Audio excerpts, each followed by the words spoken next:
party, it's Amber here, and we have the first tutorial for the Ocean Moon Mystery Knit Along. There's no spoilers, so don't worry about that. We won't actually be starting the project for a couple of weeks, but I have a swatch here for you to prepare so that you're ready to go when it's time. We'll be practicing with these option A intarsia swatches and the option B swatch. Both are designed to check your gauge and also to look at how your colours are interacting with each other. And then for those working on option A, we have the intarsia segment of the video where I'll talk about all things intarsia related, how to work intarsia, which is actually pretty simple. It's just stocking it. So the stitches, you know, the main thing is about keeping organised and twisting the yarn so that it's neat at the back of the work and doesn't leave any holes or gaps. And it's really quite simple. I'll show you the neat trick to do that. Hopefully you'll enjoy this and feel ready for our KAL in a couple of weeks. Let's get swatching. I've knit up 3 different swatches here to show you some of the option and variations. These are swatches for option A and include intarsia, so you can practice knitting intarsia. And this is a swatch for option B and doesn't include the intarsia, but shows how the colours will interact against each other and just gives you an opportunity to check your gauge. With option B, both yarn suggestions will work, so the 3 colour set will work, and also where you may have chosen to use 5 mini skeins for colour 2 or a gradient yarn for colour 2. That will also work, and you'll see how that knits up. So there's essentially 3 colours. Colour 1, which is the night sky, the darkest colour. Colour 2, which is the sky blending into, in this case, the ocean, or perhaps the desert, or sunset, or whatever inspires you with your particular moon pattern imagination. Anything goes, really. And then colour 3, think of the moon. So colour 3 can be a bit speckled, which I think is lovely for this. Colour 2 can be solid, semi-solid, gradient, or quite variegated. They will all work for colour 2. And colour 1, lightly variegated as long as it's creating enough contrast between it and colour 3. But as you can see, I've chosen more of a solid colour for colour 1. Swatching it up, you'll get to have a sense of how that will work. What's important is a strong contrast between colour 1 and colour 3. And then the colour that's in between requires, in the 3 colour version, a reasonable contrast with colour 3s. Colour 2 and colour 3 have enough of a contrast, but not as intense as colour 1 and colour 3. And also a softer contrast between colour 3 and colour 2. In the case of this fade version, I have 5 mini skeins and they are labelled 2A, there's another row of 2A here, 2B, 2C, 2D and 2E. 2A is the darkest colour and 2D is the lightest, 2E is the lightest, and it fades accordingly. What's important is that there's a contrast, a subtle contrast between 2 and 1. So here it's a little bit more striking, that contrast. Here it's quite subtle, which I love the effect of. And where the colour meets 2E, where it's a light fade, that's okay if that blends in here. But here, this example where up towards the top of the swatch. You want to see a good contrast between 2A or 2 and 3. So there's the happy medium in this 3 colour set where there's enough contrast between the middle colour, between colour 1 and colour 3. And here it's slightly more complicated. You want to have the least contrast next to colour 1, and then in this section that is quite bold, with bold contrast with colour 3, and then down here it can be a lighter contrast with colour 3. It will make sense eventually, and feel free to ask questions in the threads, but I hope that helps clarify it. And it's similar but less important with this swatch. You want to see a strong contrast with colour 3 against colour 1, and this sort of happy medium between the two, so that these tie in nicely together, the 3 in tone. So it will work either way, and you can have a go with your yarns and see how they fit together. If you're using mini skeins that don't fade, that will still work. You'll just find you have more of a striped effect for that section, and that can be lovely. Thinking about sunset skies or whatever your theme is, I think it can work really well. And also, as I said, if you have quite variegated yarns, they will work too. So this swatch for option B is pretty straightforward, and I won't really be talking about that anymore in this video.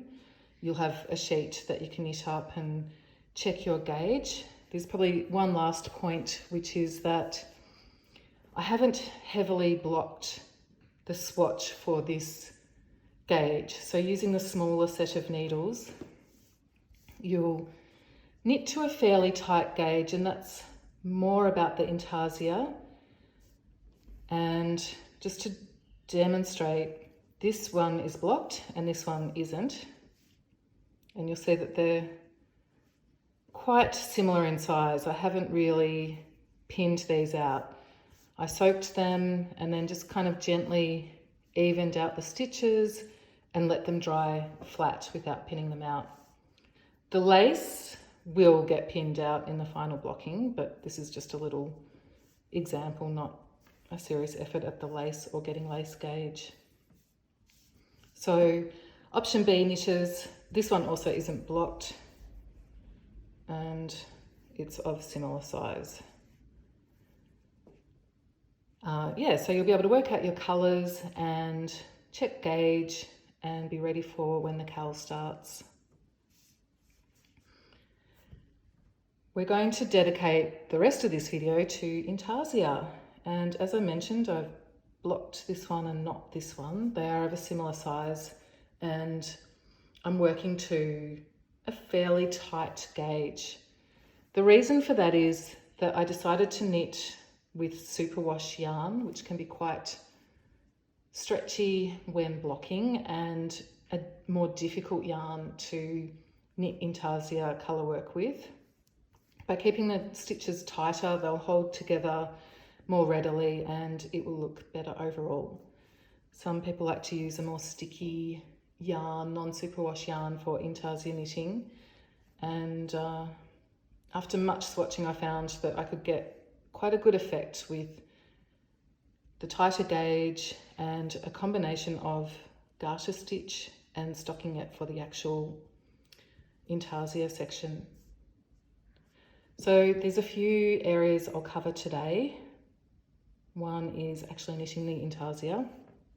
Before that, we'll look at the charts and winding a butterfly bobbin and being organised.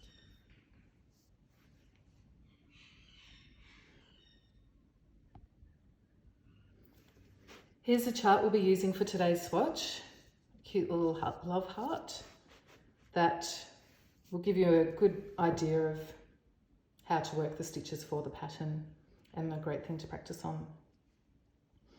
You can see the chart is actually more elongated than the final result, and that's because the charting software I use has squares rather than actual stitch-shaped stitches representing there. You can get graph paper that has an elongated stitch compared to the row height, which gives a more accurate depiction of what your knitting will look like in the end. So it's important to show you that. With the chart, wrong side and right side rows are represented, and you always read the right side row starting from the right and in the direction of your knitting, read this way. So the first row is knit. The second row, which is the wrong side row, will be worked back across this way. The little dot in the middle means on the wrong side, this is also knit.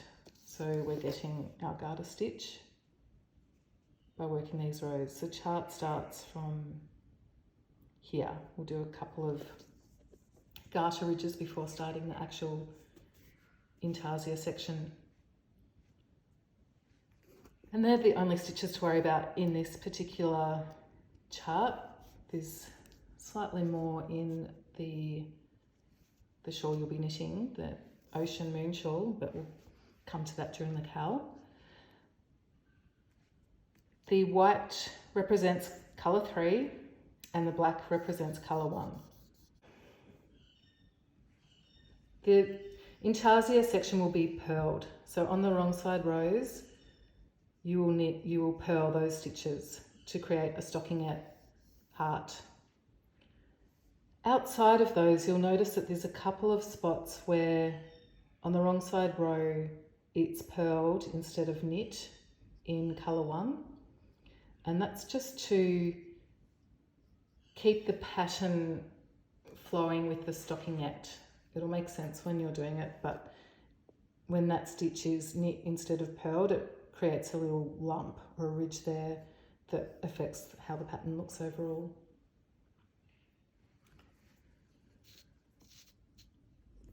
I generally like to go analog with my chart reading. You can use various devices to read your charts, and some people prefer it that way. I like to use this magnetic board and magnet strip, and each time I complete a row, I just shift it up so that I can see the row I'm about to knit and how that interacts with what I have already knit, which helps me to read my knitting. So that's how I work the chart. One other thing that you need to do before you can start knitting is prepare your yarn. With intarsia, the project is worked back and forth until you get to the point where you're working the motif. And then you will actually be working separate colours for each section. So on this row here, I will knit to the point of colour change with this colour. Then change colour to the white, so I'll bring in some more yarn for that.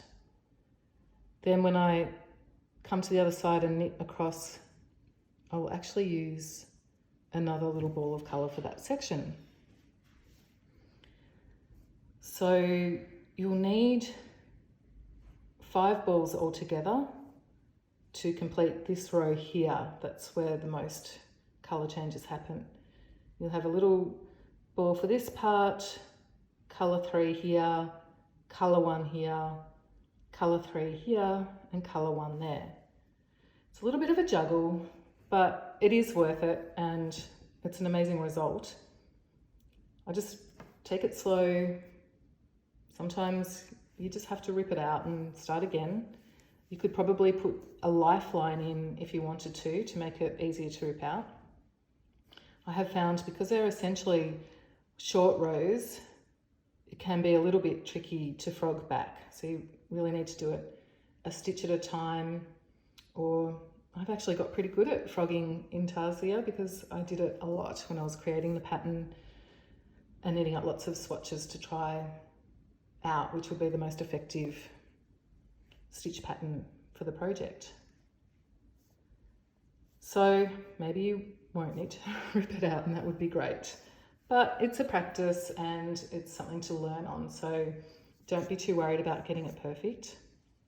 Another thing to think about too is that the stitches before it's blocked can still be a little wonky, and that's okay.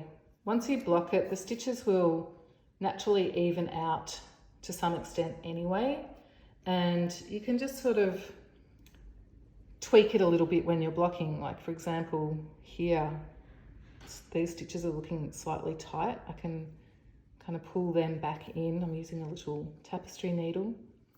And some of these looser ones I might tighten up a bit when I'm blocking, just to create a more even effect overall. The back of your project will look something like this. Lots of ends to weave in for all those different little yarn balls that you used. The most up here where the more colour changes happened. These little stitches show where the yarn has been twisted when colours are changed, and that holds it in place and means that there's no little holes where you're changing colours. So they're anchored by twisting the yarn, which I'll show you after I've shown you how to make your little mini balls. So essentially it's knitting and purling. They're the stitches. There's nothing complicated about those. It's about being a little bit organised when you're changing colours, and that's it, really.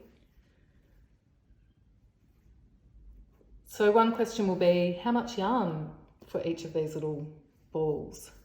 And that's a good question. I tend to just make them and not worry too much about the length, but there is a way that you can calculate the length of the yarn, and I'll show you that first.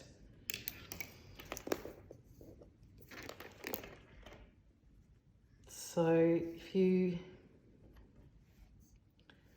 look at a section where you need to have a single colour, for example this part here, I'll be using one little ball of yarn and then another ball of colour 3 for this section here. So to work out the yarn I need for this section, I count the stitches, which is 1, 2, 3, 4, 5, 6, 7, 8, 9. 2 of those makes 18, 19, 20, 21, 22, 23, 24, 25, 26, 27, 31, 36, 39 stitches. So to calculate how much yarn I would need for 39 stitches, I start by giving myself a tail to weave in and work with, and then wrap 10 stitches around, 10 times around a needle, the needle that I'll be using for the project.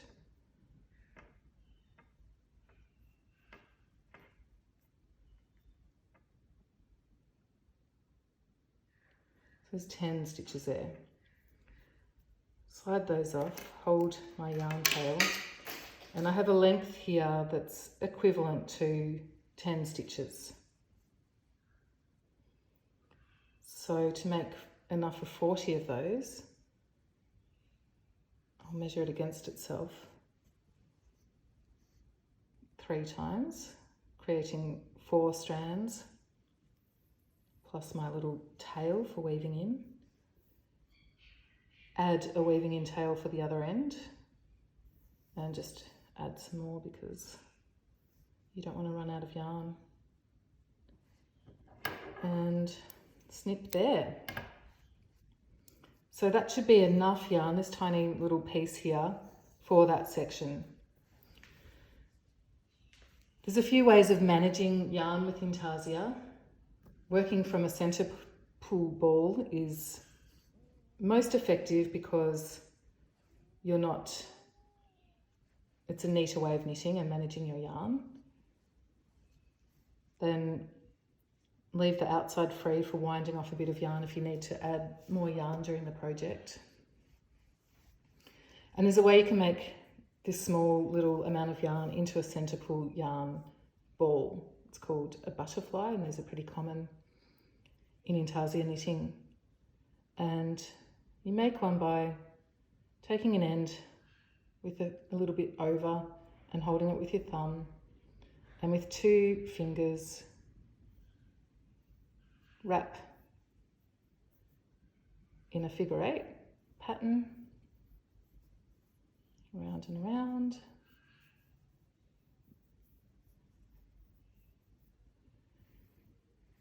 And once you get close to the end, slide them off.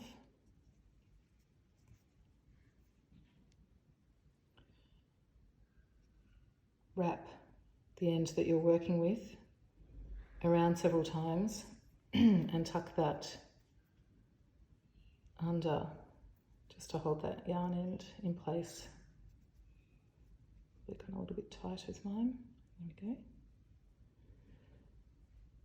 And then this end, which was the end my thumb was holding initially, is inside, and this effectively becomes a center pull ball with just a amount of yarn that you need for that section.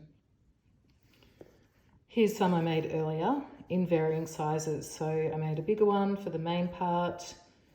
I could be working from my main ball of yarn of colour 1 for this section, and then a couple of smaller ones for where I need to have a second ball here and a third ball here. So I have my 5 yarn balls ready to go. It's time to get started. And starting the swatch. I skipped this section since I've already knitted a few times, and am just going to work the chart part of this intarsia swatch. So I've knit the first 4 rows of the chart, and the first 12 stitches, where the 13th stitch will now be the new colour, start colour change. The first one's a bit tricky because I need to anchor the yarn with my finger, and it will be a few rows before that kind of firms up into the project, but it's fine. Just make sure there's a good length of tail there to hold on to and to weave in later. And the first step is that I have my yarn I just knit, the working yarn. That's now the old yarn. I'm going to anchor the yarn between my left hand fingers and the work, holding it here. Then the step every time for changing colour with intarsia is to carry the old colour over the colour that's about to be knit. And that causes a little trap where the old colour gets trapped by the new colour as it's knit. It's a bit fiddly for 1 stitch, but we will knit 1 stitch. And I won't bring in another little yarn just yet. I'll wait till the next row. So I'll continue this colour. Again, I use the colour I just knit and place it over the colour I'm about to knit, which will trap those, twist those together, trap them, however you like to call it, and continue that row in colour 1, knitting to the end.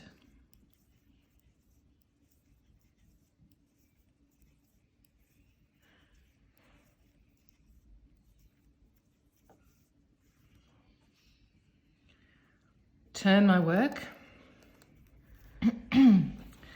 and for the next row I'll lift this little slider up to reveal the next row, which will have 3 stitches in colour 3, starting from the one before the last one knit. I will knit back across to that point.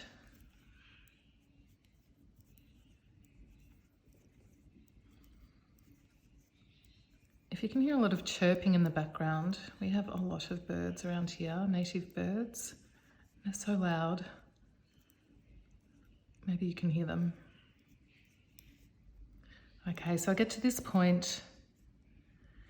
Now I'm going to purl across these. The heart is worked in stockinette, which means I will bring firstly the working yarn to the front of the work.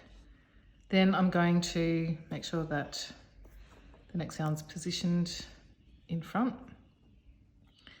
Bring the yarn just used over the colour I'm about to knit and pick up the colour I'm about to knit and see how that's trapped. That's been caught by the new colour. That's exactly what we want. I will purl across the 3 stitches shown on the chart, 1, 2, 3. So this is the old colour, I won't be using that anymore. I bring that over the colour I'm about to work, which will be a new colour. I'm going to leave this be working up this side now and bring in the next little butterfly bobbin. So again, and here I might tug that stitch from earlier, that first C3 stitch, bring the new colour under and anchor it with my finger while I work that stitch. And I'm going back to garter stitch for the rest of this row, so I'll bring the yarn back over to the back of the work so I can work garter stitch. Work a couple of stitches and then pause to show you that that's been trapped by colour 1. It's all quite tidy. And will be much tidier once I weave in those ends. So I'm going to knit to the end of row 6, turn my work and start row 7.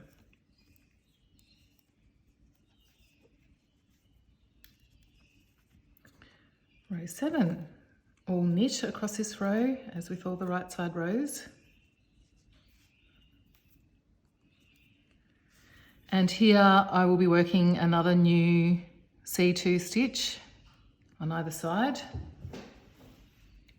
So I knit to where I want to change colour.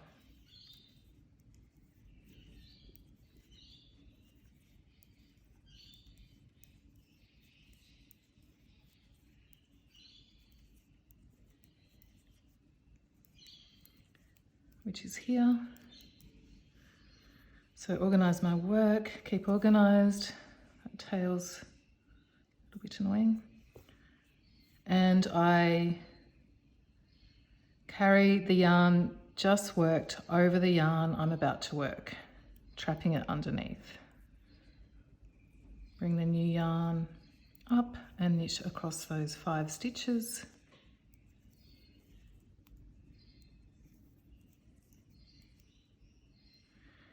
And repeat that process. So this is the yarn I'm about to work, the old yarn over the top, trapping that by the new colour and knit to the end of the row.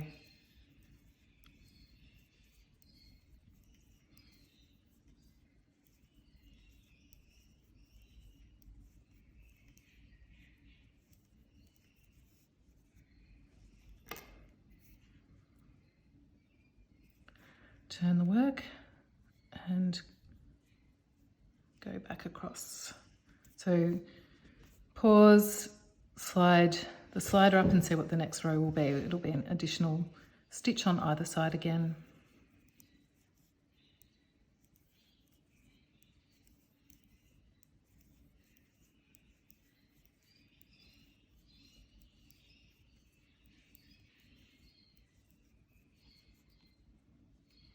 So stop here, I bring that working yarn to the front since we will be purling.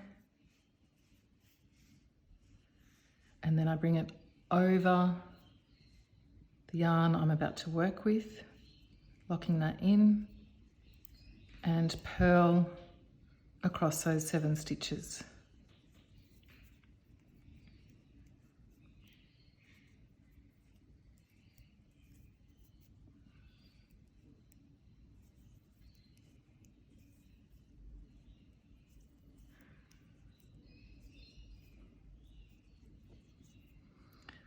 It's good just to pause and gently tug. You don't want to over tighten the stitches, but just keep the knitting firm, not tight. Now ready to change colour again. So I bring the yarn just worked over to the left, bring up the colour I'm about to use, and again I'm going to knit stitch back across that section. So I'll bring the yarn to the back of the work and knit, and you can see this has been locked into place by that yarn.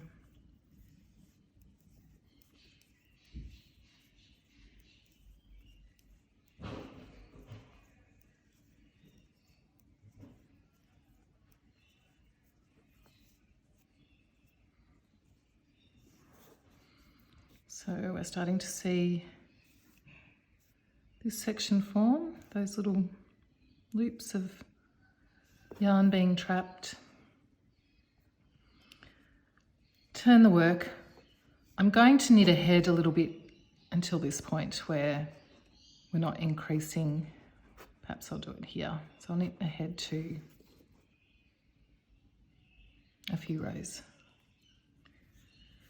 I've worked a few more rows and am now up to row 13, and just wanted to pause to show you where the colour change happens stacked. Just want to make it clear that it's worked the same, nothing changes. So you basically capture the yarn behind the work in the same way.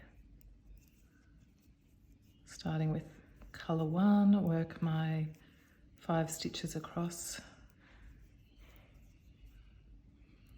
Then bring that yarn over the top to the left, knit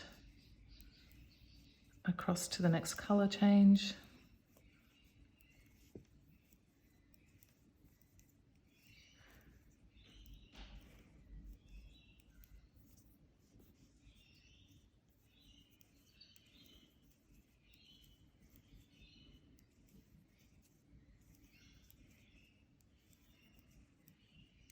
Stop there, change,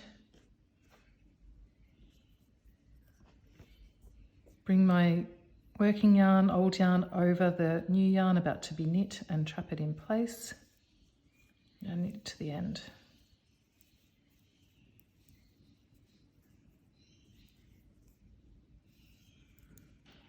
And turn the work. When I turn the work, also just take a moment to place those little balls in their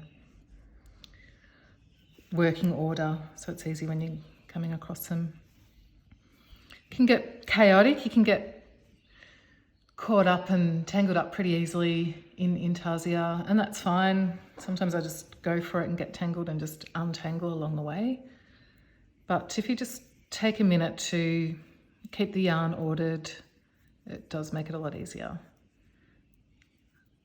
If I'm working on a project that will take me some time, I like to put the work on a tray so it's all set out and I can just put it aside and pick it up again.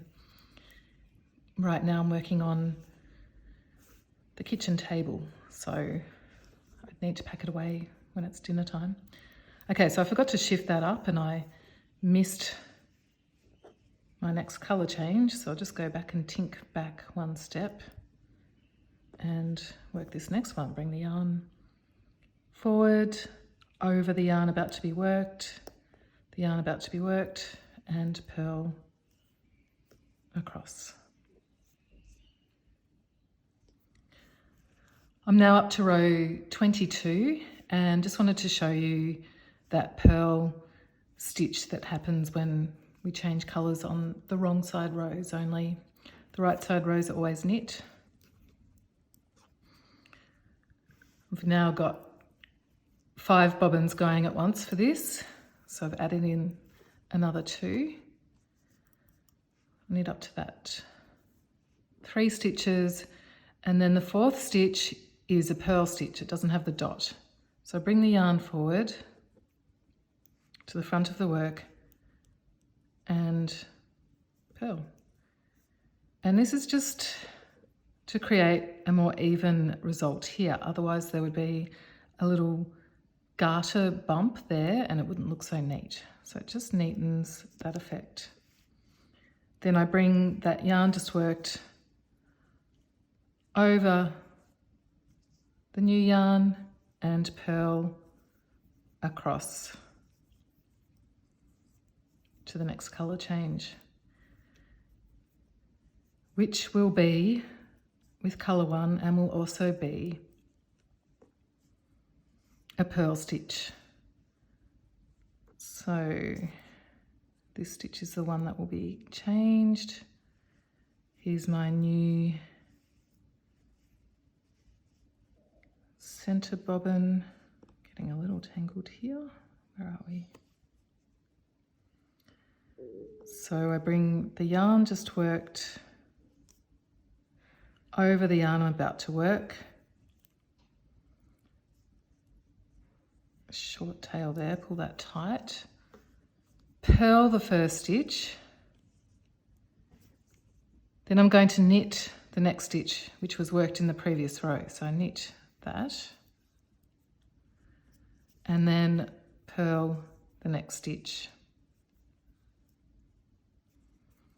And carry on. So there's several places where the stitches are purled on the wrong side row with colour 1.